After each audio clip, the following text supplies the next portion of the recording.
You be the view, and I'll just be. Hejo, tu Regina.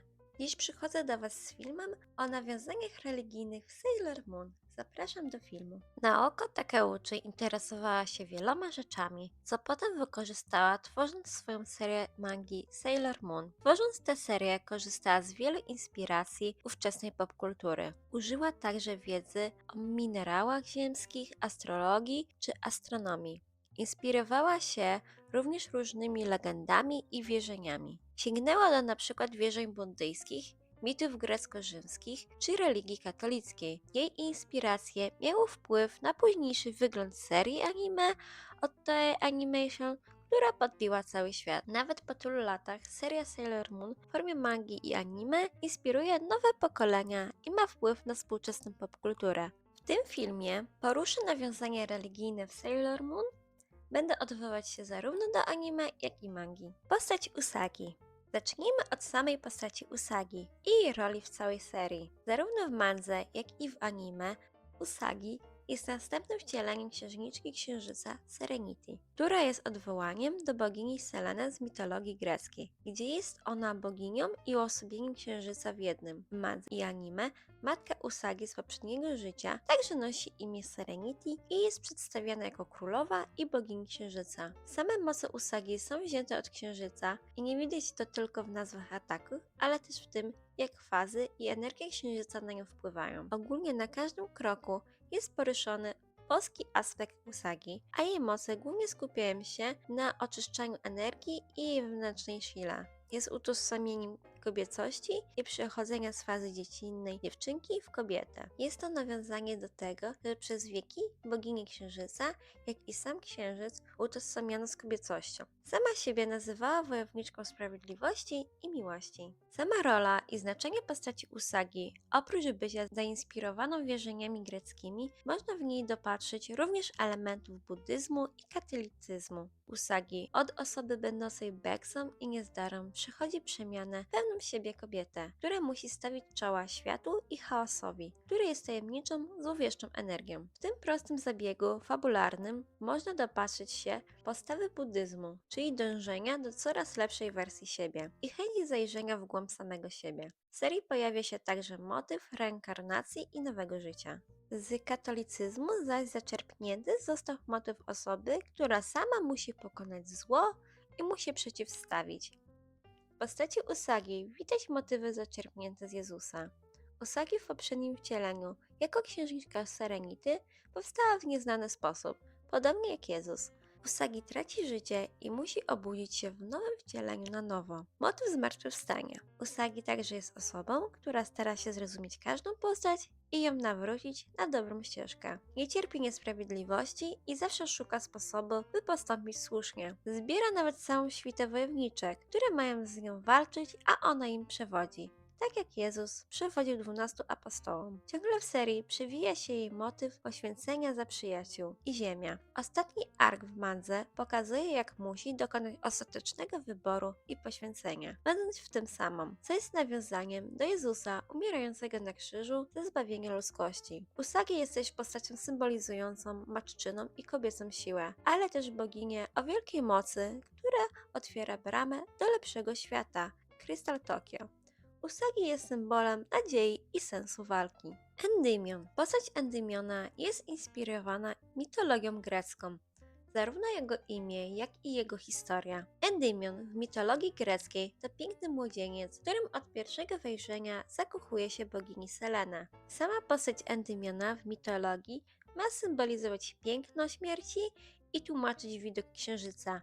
Endymion jako pases na ziemi zasnął wiecznym snem, a bogini Selene od czasu do czasu odwiedza ziemię srebrnego globu, by go zobaczyć i spróbować go obudzić. Endymion, a więc także Mamoru, to symbol męskiej energii i równowagi dla dziewcząt. Jest przedstawicielem planety Ziemi, można więc powiedzieć, że jest swoistym Sailor Earth, strażnikiem Ziemi. Tak jak pozostałe Senshi, pełnią rolę obrońców swoich planet. On również się przemienia, a jego obecność nadaje równowagę drużynie. Mamoru reprezentuje światło słoneczne, a w szczególności nadzieję i siłę napędową, która podtrzymuje Usagi. Tak jak księżyc świeci, odbijając światło słońca. Tak Usagi walczy dzięki energii i wsparciu ukochanego oraz przyjaciół. Ona zaś w zamian staje się ich światłem w ciemności. Światło słoneczne w wielu wierzeniach symbolizowało nowy początek, urodzaj i dostatek. Natomiast blask księżycowy często nazywano strażnikiem w podróży lub kojarzono z nadzieją. Endymion i Usagi reprezentują więc połączenie ziemi i nieba, nocy i dnia, dwóch dualistycznych aspektów obecnych w licznych tradycjach, wierzeniach i astrologii. Ziemia to symbol tego, co znane, stabilne i oswojone. Niebo natomiast uosabia boskość, tajemnice i marzenia. Dzień wiąże się z pracą i planami, noc zaś z tym, co nieznane, tajemnicze i groźne. Mamaru, jako ucieleśnienie planety Ziemi, symbolizuje stabilizację, praktyczność, bezpieczeństwo i zakorzenienie w miejscu.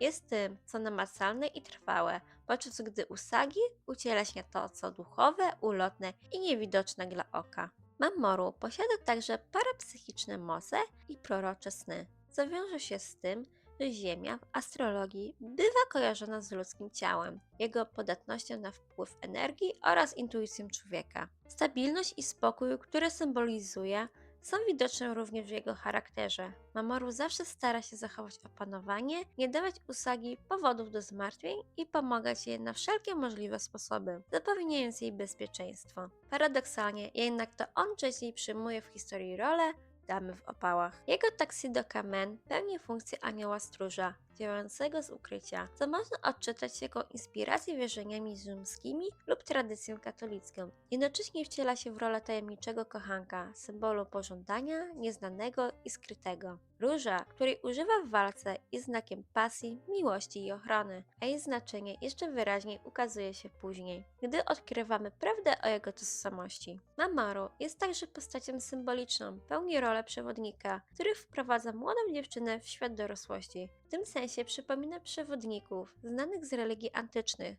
którzy wskazywali drogę adeptom rozpoczynającym nowy etap życia. Sailor Senshi. Każdy z Sailor Senshi reprezentuje jedną z planet Układu Słonecznego, których nazwy pochodzą głównie od rzymskich bogów. Wyjątkiem jest Uran, nazywany na część greckiego bóstwa nieba. Imiona, moce oraz osobowości bohaterek są inspirowane zarówno astronomicznymi cechami ich planet, jak i symboliką mitologiczną bogów, od których te planety wzięły swoje nazwy. Tak na przykład Sailor Merkury jest spokojną i inteligentną osobą. Jest wojowniczką wody i mądrości. Jej planeta jest bliżej Księżyca, więc jest jedną z ważniejszych postaci i pełni funkcję stratega grupy, gdzie Merkury to bóg podróży, komunikacji i szybkości, a nazwa planety w znaczeniu japońskim ma znaczenie z wodą. Bogini planety Sailor Venus to patronka piękna i miłości. Minako również nazywa siebie wojowniczką piękna i miłości. Planeta ta też jest najjaśniejszą z planet, przez to bywała mylona z gwiazdą. Jest nazywana gwiazdą poranną od tego, że pojawia się jeszcze zanim wzejdzie słońce. W japońskim znaczeniu nazwy planety pojawia się złoto. Minako używa złotej broni, a jej moce mają związek ze światłem i gwiazdami. Wenus jest obok Marsa, wykluczając Ziemię, planetę najbliżej Księżyca, czyli Usagi. Minako jest w serii przywódczynią wojowniczek wewnętrznego Układu Słonecznego. Rei jest wojowniczką planety Mars, która obok Wenus, nie licząc Ziemi, jest planetą najbliżej ziemskiego Księżyca. Sailor Mars jest zastępczynią Sailor Venus. Jej moce mają silny związek z ogniem, a także duchowością. Ogień w wielu wierzeniach jest symbolem ducha i duchowości. Występuje to też w wierzeniach japońskich. Stąd wzięły się moce Sailor Mars. Bóg planety Mars to rzymski bóg wojny. Sama planeta ma rdzawy odcień, co może kojarzyć się z ogniem. Rei ma wybuchowy i pełen zapału charakter. Jest wojowniczką pasji i ognia. Warto zaznaczyć, iż w Madze ma inny charakter, bardziej spokojny, rozważny, lubi pisać poezję i rozmyślać w samotności, co dobrze kontrastuje z tym, że patronem jej planety jest Bóg wojny, co w Azji kojarzy się z rozwagą i rozmyślaniem. Bóg, od którego nazwę ma Jowisz, władał niebem i piorunami. Sailor Jowisz jest wojowniczką grzmotu i odwagi. Była pokazana jako postać silna fizycznie, ale jednocześnie delikatna i ciepła z charakteru. Do jej mocy należały ataki związane z piorunami i elektrycznością. Z japońskiej nazwy planety, która ma w sobie słowo drzewo, wojowniczka ma moce związane z roślinnością, a głównie z kwiatami. Makoto jest ogromną romantyczką, chcącą znaleźć miłość życia. Uwielbia gotować i jest dobra w pracach domowych. Jest rozważna i ma silne poczucie sprawiedliwości i broni swoich przyjaciółek, jak starsza siostra lub matka. Jowisz to rzymski odpowiednik greckiego boga Zeusa, który jest bogiem bogów, utożsamiany z władzą, rodzicielstwem i symbolem ojca. Być może to było inspiracją dla autorki Sailor Moon do postaci matczynej Makoto, a zarazem nierozważnej romantyczki. Sailor Pluto jest wojowniczką czasu i przestrzeni. Moce wojowniczki Plutona skupiają się głównie na czasie. Jest ona także strażniczką wrót czasu. Rzymski bóg, od którego ma nazwę planeta Pluton, to strażnik świata podziemnego, utożsamiany z greckim Hadesem. Jest także kojarzony z płodnością. Po japońsku planeta Pluto w dosłownym znaczeniu oznacza planetę ze światów. Setsuna ma chłodny i opanowany charakter, a czasami dokonuje chłodnej kalkulacji, co może się wiązać z inspiracją tym, jak postrzegany był rzymski bóg podziemi. Później staje się ona matką i opiekunką dla Sailor Saturn, co może być zainspirowane kojarzenia boga Plutona z płodnością. Sailor Uran to jedyna wojowniczka, która ma nazwę planety od greckiego, a nie rzymskiego boga. Uran był bogiem nieba, utożsamiany z niebem, kosmiczną siłą i męską energią. Być może utożsamienie Urana z męską energią było inspiracją dla autorki mangi do tego, że Haruka lubiła ubierać się w męskie ubrania i miała w sobie nutkę męskiej osobowości. Sama siebie nazywa wojowniczką nieba i lotu, a jej strój ma kolory symbolizujące niebo i kolor planety, którą reprezentuje. Sailor Neptun to wojowniczka głębokich wód. Bóg rzymski, od którego nazwę ma planeta, to Neptun, bóg mórz i wody, a także deszczu. Michiru to elegancka, spokojna, wrażliwa, a jednocześnie zdecydowana osoba o artystycznych zdolnościach. Pięknie gra na skrzypcach. Kolor jej stroju symbolizuje kolory związane z morzem i kolorem planety Patronki. W astrologii planeta ta symbolizuje intuicję, duchowość, sny, iluzję, empatię i artystyczną duszę. Michiru ma magiczne lustro, które może pokazać prawdę oraz iluzję, a także zagrożenie z przyszłości. Wraz z mieczem Sailor Uran symbolizującym siłę i ochronę i kluczem Sailor Pluto symbolizującym tajemnicę, łącząc je, mogą przywołać święty Graal, kolejny symbol religijny związany z ostatnią wieczerzą w religii katolickiej. Planety Sailor Neptun i Sailor Uran są podobne do siebie. Obie planety są podobnej wielkości i mają podobny kolor oraz obie są gazowymi olbrzymami. Nic więc dziwnego, że zarówno w mandze i anime pojawiają się razem i mają wyjątkową więź ze sobą. Sailor Saturn to wojowniczka zniszczenia i odrodzenia, nazywana też wojowniczką ciszy. W mitologiach antycznych Kronos lub Saturn to bogowie czasu i destrukcji, często utożsamiani ze starszym mężczyzną z kosą jako symbol żniw, ale też końca życia. Stąd broń Sailor Saturn to kosa. Czas w przypadku Saturna utożsamiany jest zarówno z czasem na rozwój, naukę, dojrzewanie oraz cykl życia, ale także z czymś, co przynosi starość, rozkład i destrukcję. W przypadku Hotaru, której imię oznacza świetlika, jako symbol kruchego życia, dzięki swoim mocom Hotaru może niszczyć planety, ale także dawać początek nowym, co pokazuje cykliczność świata.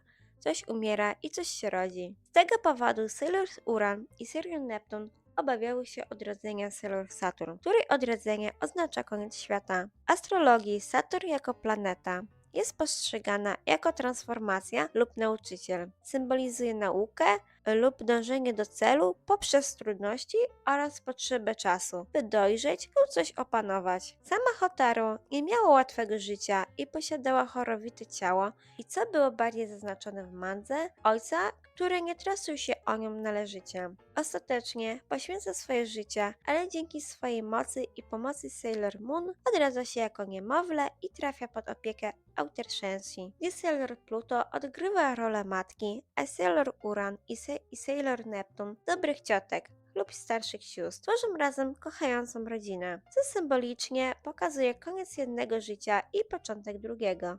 Rei i jej sekretyzm religijny. Rei jest Miko, czyli w tradycyjnej japońskiej religii Shinto kapłanką świątyni. Jednocześnie uczęszcza do prywatnej katolickiej szkoły, gdzie nauczają zakonnice i księża, co dla Europejczyków może być dziwne, ale dla Japonii z lat 90. niekoniecznie. Szkoły katolickie były postrzegane jako takie, gdzie jest wyższy i lepszy poziom nauczania, a także jako symbol Zachodu, czyli w tamtym okresie dla Japonii lepszego życia. Lata 80. i 90.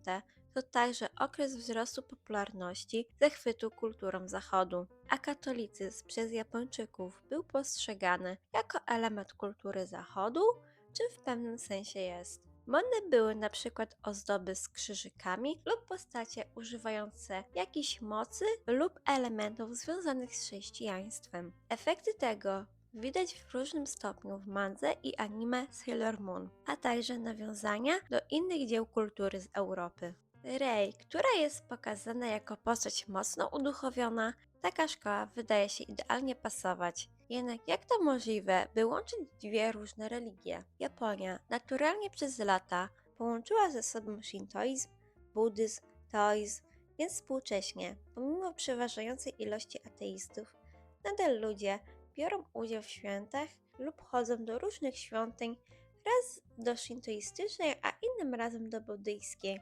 A większość Japończyków postrzega to jako element kultury i tradycji niż religijny.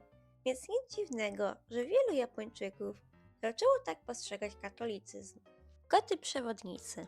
Koty w Sailor Moon pełnią funkcję przewodników. Można się w nich doszukać motywów religijnych i mitologicznych z wielu wierzeń. Koty reprezentują podświadomość, według mitów mogą przychodzić między światami oraz widzieć więcej. Egipcjanie przypisywali kotom niezwykłe zdolności. Wierzyli, że są wysłannikami bogów. Sailor Moon są sprowadzone na ziemię, by obudzić w dziewczynkach wspomnienia z poprzedniego życia oraz by pomóc im odkryć ich moce. W wielu religiach można spotkać motyw wysłanników lub przewodników, którzy albo mają pomóc przejść jakąś drogę lub pomóc obudzić ukryty potencjał lub moce, albo pomóc obudzić swoją duchową stronę. Czasami też, by pomóc odpieczętować czakry, czyli punkty duchowej energii człowieka. Koty w Sailor Moon są wysłannikami, które odradzają się wraz z nimi. Pełnią rolę strażników tajemnicy i wiedzy, co robiły też w poprzednim życiu. Są także przewodnikami dla dziewczynek w budzeniu swojej mocy i siły, ale też wspierają je emocjonalnie i nauczają. Symbolicznie można powiedzieć, że pełnią rolę przewodnika, który wprowadza dziewczęta w dorosłość. Usagi, gdy spotyka Lunę, ma 14 lat. Jest to wiek, gdy dziewczynki najczęściej są już po pierwszej miesiącu lub blisko przed nią.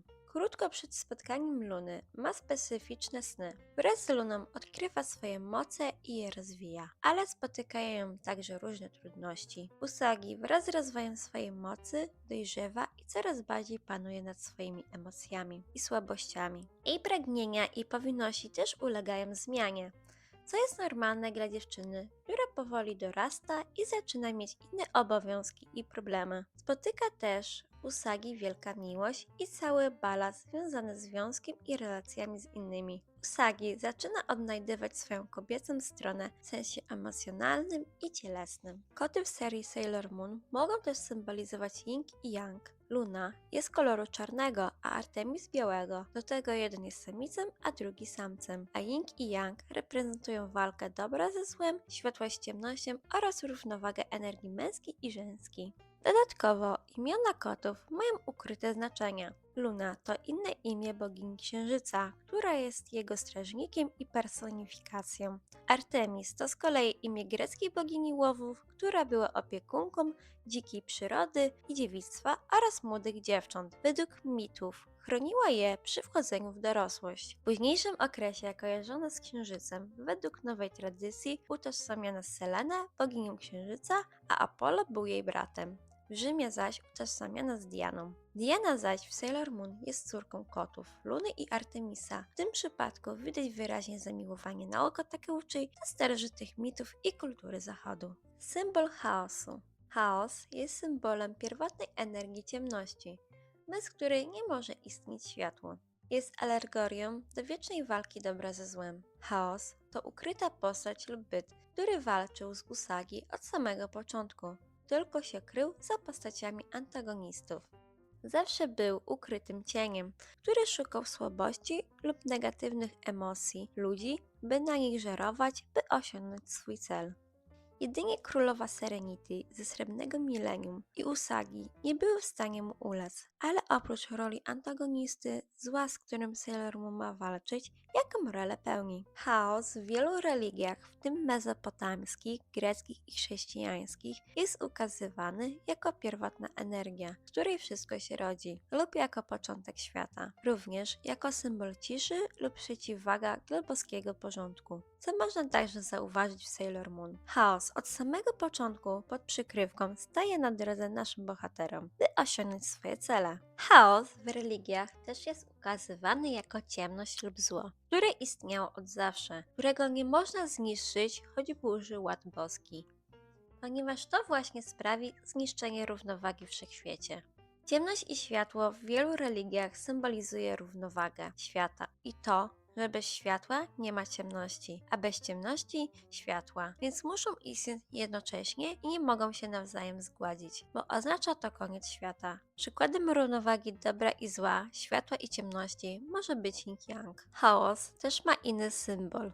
Można go porównać do wiecznego antagonisty, czystego zła, które zrobi wszystko, by zgładzić swojego przeciwnika. Można tu przywołać postać szatana z religii katolickiej, który kusi ludzi, by zwrócili się przeciwko Bogu i wykonali jego polecenia i ciągle próbuje działać przeciwko Bogu. Podobną rolę w Sailor Moon pełni chaos, używa innych osób, korzystając z ich słabości i pragnień, by ich rękami osiągnąć swoje cele. Jednocześnie robi wszystko, by zapanował dosłowny chaos na świecie i kieruje działaniami w celu zgładzenia Sailor Moon, stając się jej największym wrogiem i przeciwnikiem, z którym musi się ostatecznie zmierzyć. Chaos też ciągle przybiera inną postać, by odrodzić się całkowicie, jako postać podobna do Sailor Moon, co może przywołać na myśl postać Antychrysta, który ma przybrać wizerunek na ten boski, ale ma być złem. Usagi z kolei reprezentuje boską materię i światło, porządek i harmonię. Chaos pełni też symbol chaosu w nas samych,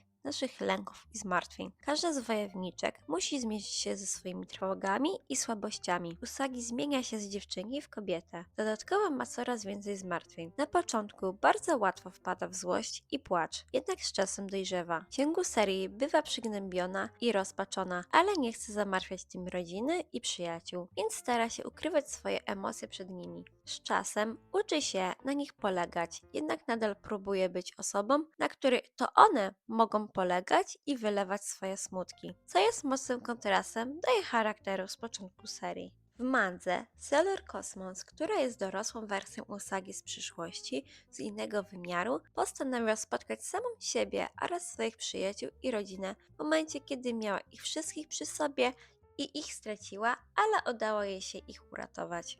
Sama w swoim wymiarze walczyła z chaosem i nie miała już siły, by walczyć. Nie mogła jednocześnie go zniszczyć, bo burzy to równowagę, ani pokonać, bo była zbyt słaba, choć posiadała ogromną moc. Dopiero Sailor Moon dała jej na nowo motywację do walki. Nie wiemy niestety, czy Usagi z naszego wymiaru także będzie musiała walczyć z chaosem, oraz czy Sailor Cosmos z nim wygrała.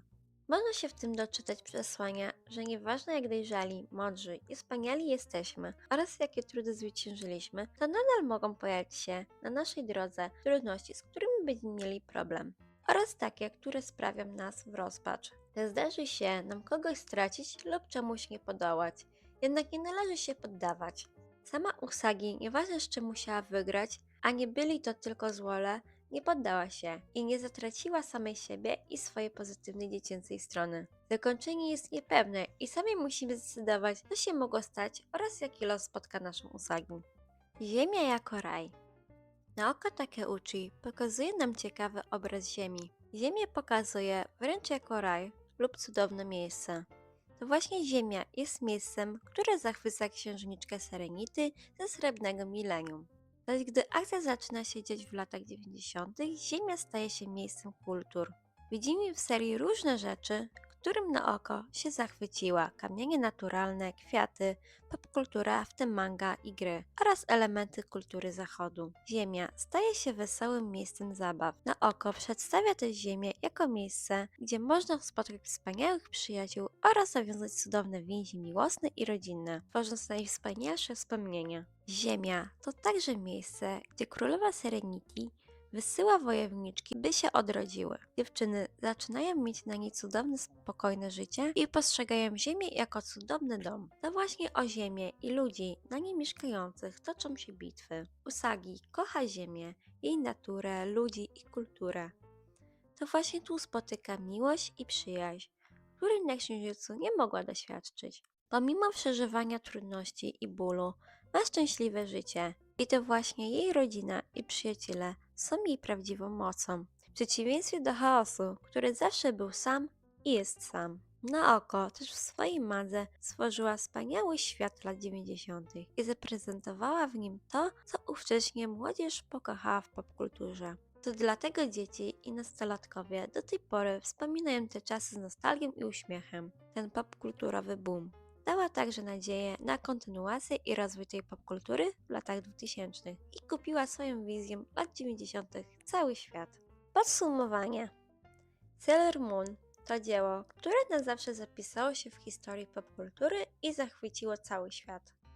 Naoko Takeuchi, tworząc swoją mangę, na podstawie której powstało anime, sięgnęła po wiele swoich zainteresowań, w tym elementy kultury nie tylko japońskiej, ale także czerpała z bogactwa wierzeń, mitów i religii całego świata. Dzięki temu nadała swojej historii i bohaterom wyjątkowej głębi i magii. Kto z nas nie lubi opowieści o tajemniczych, starożytnych miejscach? Wiele motywów serii ma swoje zakorzenienie w kulturze i religii, od greckich i rzymskich bogów przez buddyjską filozofię przemiany, aż po chrześcijańskie motywy poświęcenia i zmartwychwstania. Jednak Sailor Moon to przede wszystkim historia o dorastaniu młodych dziewcząt, przyjaźni, miłości i poszukiwaniu własnej siły. Usagi i jej przyjaciele przychodzą przemiany, doświadczają strat, bólu i porażki. Usagi przede wszystkim z płaczliwej dziecinnej osoby zmienia się w odważną i pewną siebie kobietę, która pomimo strachu i bólu znajduje w sobie siłę, by walczyć dalej. Pokazuje to, że nasza wewnętrzna siła nie jest nam dana z góry. Musimy sami ją w sobie odnaleźć, a czasem to trudne chwile zmuszają nas, by być silnymi. Sailor Moon pokazuje też, jak ciężko jest czasami uporać się z własnymi emocjami, bólem, samotnością i odrzuceniem. To opowieść o przemianie młodej Usagi, która musi stoczyć wiele bitew i ciągle odnajdywać w sobie siłę, ponieważ nie ma innego wyboru. Za bardzo kocha Ziemię, swoich przyjaciół i rodzinę. Seria pokazuje nam, że w życiu, pomimo ciągłej walki i trudności, zawsze mogą pojawić się kolejne przeszkody, bo takie jest życie i nigdy nie wiemy, co nas spotka. Sailor Moon to manga i anime, które pokazuje los zwyczajnej dziewczyny, a później kobiety z normalnymi problemami, ale też z niezwykłymi wyzwaniami. Pomimo magicznej i słodkiej otoczki, można w tej serii, zwłaszcza po latach, dostrzec, że autorka zawarła w niej swoje własne uczucia, marzenia, refleksje i fascynacje. Widać jej zainteresowanie starożytnością, kamieniami naturalnymi, kwiatami, ale też moment zachłysnięcia się zachodem, co było popularne w Japonii lat 90., a także pasję do mody i popkultury. Naoko Takeuchi przelała samą siebie w serię Sailor Moon. Dlatego jest ona tak autentyczna i magiczna dla dziewczynek i nastolatek z lat 90., jak i późniejszych pokoleń. Sama autorka kiedyś była jedną z nich. Zachwycała się grami, anime i magazynami i nie starała się tego w serii ukrywać. Sailor Moon łączy w sobie aspekty wielu kultur i wierzeń, ale też niesie przesłanie, motywację i nadzieję dla nowych pokoleń, młodych dziewcząt i kobiet. To wszystko na dzisiaj. Jeśli spodobał Wam się film lub chcielibyście wesprzeć moją twórczość, daj like, daj suba i napisz komentarz. A ja już się z Wami żegnam. Do usłyszenia.